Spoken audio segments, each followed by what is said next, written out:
Welcome back to Simple Mind Space, your go-to podcast for navigating the complexities of modern life with a focus on clarity and simplicity.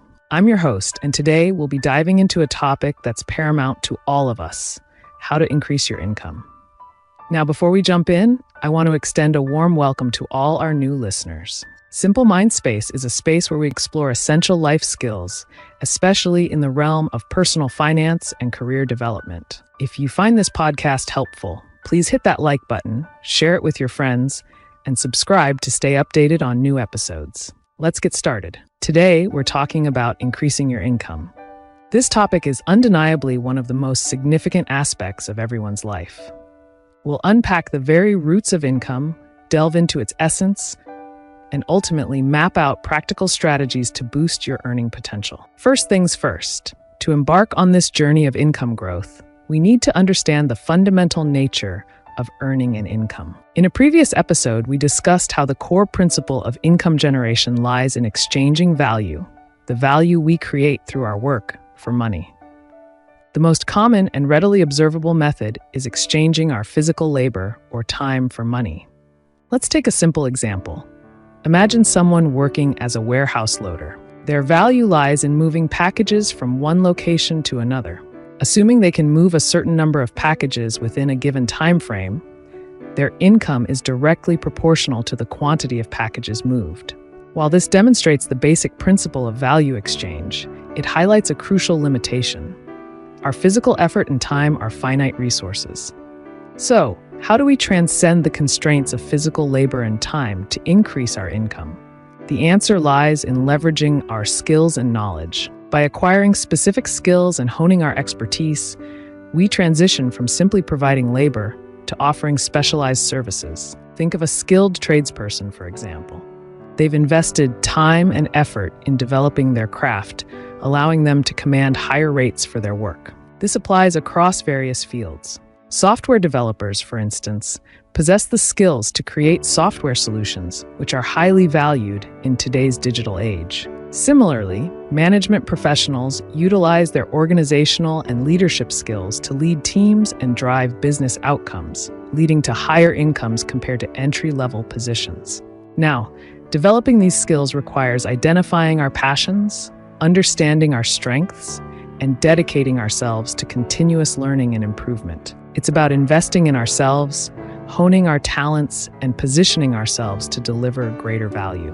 But the question of value goes beyond our personal skills and passions. There's also an economic reality we must acknowledge. Some jobs inherently create more economic value than others, leading to significant income discrepancies, even among skilled professionals. This is a sensitive point, and I want to emphasize that every profession deserves respect and recognition. However, we must be pragmatic and recognize that certain roles hold a higher economic value in our current market system. For instance, a highly skilled architect creating blueprints for complex structures may generate substantial economic value, contributing to large-scale infrastructure projects and urban development. In contrast, a skilled craftsperson creating beautiful handcrafted items while offering immense artistic and cultural value may not create the same level of economic impact, leading to a disparity in income potential. Now, this is not to discourage anyone from pursuing their passions, even in fields that may not be considered economically high value. My aim is to provide a realistic perspective on the economic landscape and empower you to make informed decisions about your career path. Before I delved into this episode, I did some research to better illustrate this point. Take the example of a skilled architect designing a high-rise building. The value they create can be measured in millions of dollars, contributing to the overall development of a city. Meanwhile, a skilled artisan creating handcrafted jewelry, while possessing remarkable skill and artistry, may generate a smaller economic value per piece, resulting in a different income level. I want to reiterate that this comparison is not intended to diminish the importance of any profession. I'm simply highlighting the realities of the economic system we operate within. Both architects and artisans play vital roles in our society, contributing their unique talents and expertise. So, what does this mean for us? How do we navigate this landscape and increase our income? First, understand that this is not an either-or scenario. You can absolutely pursue a career that aligns with your passions, even if it's not in a traditionally high-value field. However, recognize the potential income differences and make informed choices. Second, regardless of your chosen path, constantly strive to increase the value you create. If you're an architect, aim to design more innovative and efficient structures. If you're an artisan, focus on creating unique, high-quality pieces that stand out in the market. Third, consider how you can leverage your skills and expertise to create income beyond a traditional salary. This could involve starting a side business, freelancing, or investing in assets that generate passive income. In essence, increasing your income is about moving from a fixed mindset to a growth mindset.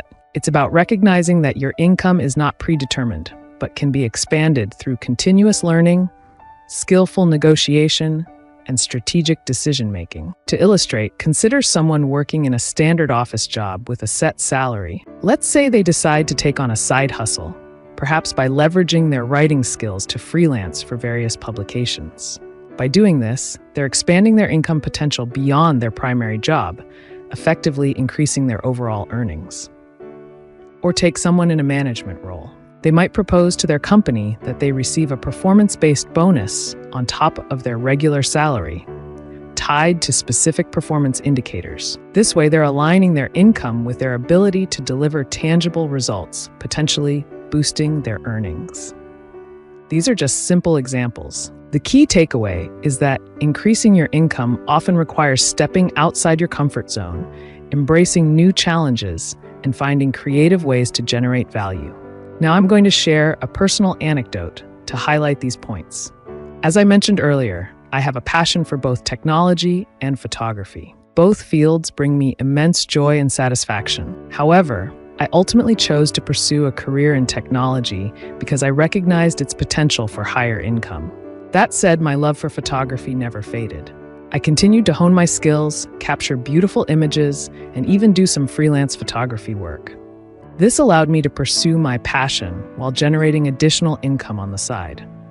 And while I haven't given up my day job, I constantly seek ways to increase the value I bring to my work, aiming to develop innovative solutions and contribute to the company's growth. This path, while not without its challenges, has allowed me to achieve financial stability while nurturing my creative interests. This brings me back to the topic we'll be exploring in depth next week: the second strategy for breaking through income limitations, by leveraging assets and building multiple income streams. This strategy, while requiring a different mindset and approach, can unlock significant earning potential and move you towards greater financial freedom. But for now, I encourage you to reflect on the insights we've discussed today. What are your passions? What skills and expertise can you leverage to create value? How can you transition from exchanging time for money to exchanging value for income? Take these questions to heart, embrace the journey of growth, and remember, your income is a reflection of the value you bring to the world. So keep learning, keep creating, and keep pushing those boundaries. Thank you for joining me today. I hope you found this episode insightful and motivating. If you enjoyed it, please consider leaving a like, sharing it with your friends, and subscribing to Simple Mind Space for more enriching content. Until next week, stay curious, stay empowered, and keep striving for a simpler, more fulfilling life.